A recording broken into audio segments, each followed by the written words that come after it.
Assalamualaikum warahmatullahi wabarakatuh. Perkenalkan, nama saya Desi Febrianti dari Prodi Hukum Tata Negara kelas K. Di sini saya akan membahas materi tentang objek dan kegunaan filsafat hukum Islam. Materi yang akan saya bahas yaitu hukum Islam mengacu pada pandangan hukum yang bersifat teologis. Artinya, hukum Islam itu diciptakan karena ia mempunyai tujuan.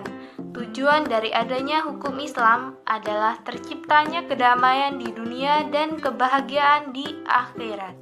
Jadi, hukum Islam bukan bertujuan meraih kebahagiaan yang fana dan pendek di dunia semata, tetapi juga mengarahkan kebahagiaan yang kekal di akhirat kelak.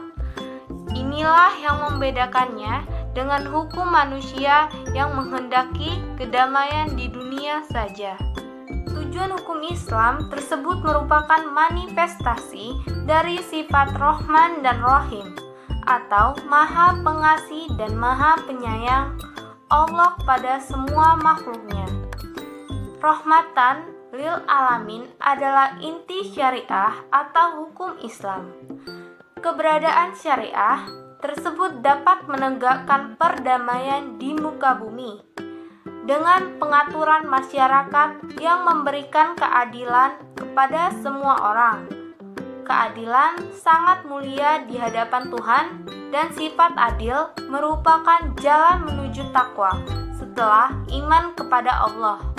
Hukum Islam dalam upaya menegakkan itu semua harus siap menghadapi kejadian-kejadian baru yang timbul karena perkembangan masyarakat dan perubahan suasana.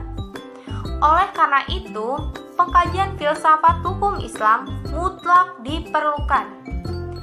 Keberadaan filsafat hukum Islam akan menegakkan hukum Islam dan memberikan jawaban terhadap tantangan zaman dan merupakan hukum terbaik sepanjang zaman bagi semesta alam. Sebagaimana dikemukakan sebelumnya, setidaknya ada 5 sistem hukum yang hidup dan berkembang di dunia, yaitu yang pertama yaitu common law, yang biasa juga dikenal dengan Anglo-Saxon. Yang kedua yaitu civil law, atau bisa disebut Eropa kontinental. Yang ketiga yaitu custom law. Yang keempat Islamic law.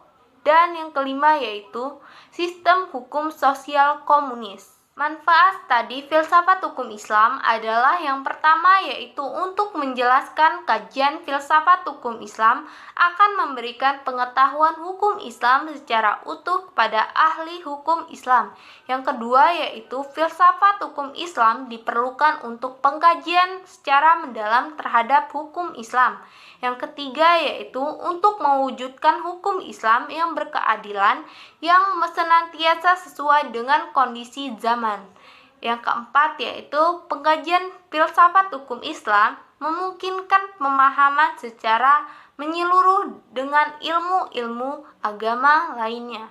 Para ahli usul fikih sebagaimana ahli filsafat hukum Islam membagi filsafat hukum Islam kepada 2 rumusan, yaitu filsafat tasyri' dan filsafat syariah.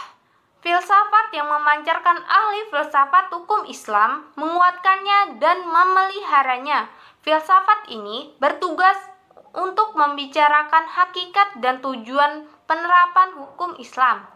Filsafat tasyri' dibagi kepada yang pertama da'aim al-ahkam atau dasar hukum Islam. Yang kedua yaitu mabadi al-ahkam atau prinsip-prinsip hukum Islam. Yang ketiga yaitu usul al-ahkam atau pokok-pokok hukum Islam atau mashadir al-ahkam atau sumber-sumber hukum Islam. Yang keempat yaitu maqasid al-ahkam atau tujuan-tujuan hukum Islam.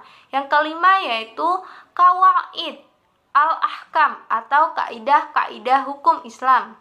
Filsafat yang diungkapkan dari materi-materi hukum Islam seperti ibadah, muamalah, jinayah, ukubah, dan sebagainya.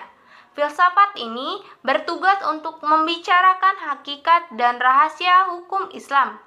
termasuk dalam pengembangan filsafat syariah adalah yang pertama yaitu Asrar al-Ahkam atau rahasia-rahasia hukum Islam. Yang kedua yaitu Khasa'is al-Ahkam atau ciri-ciri khas hukum Islam. Yang ketiga yaitu Mahasin al-Ahkam atau keutamaan-keutamaan hukum Islam. Yang keempat yaitu Tawabi al-Ahkam atau karakteristik hukum Islam.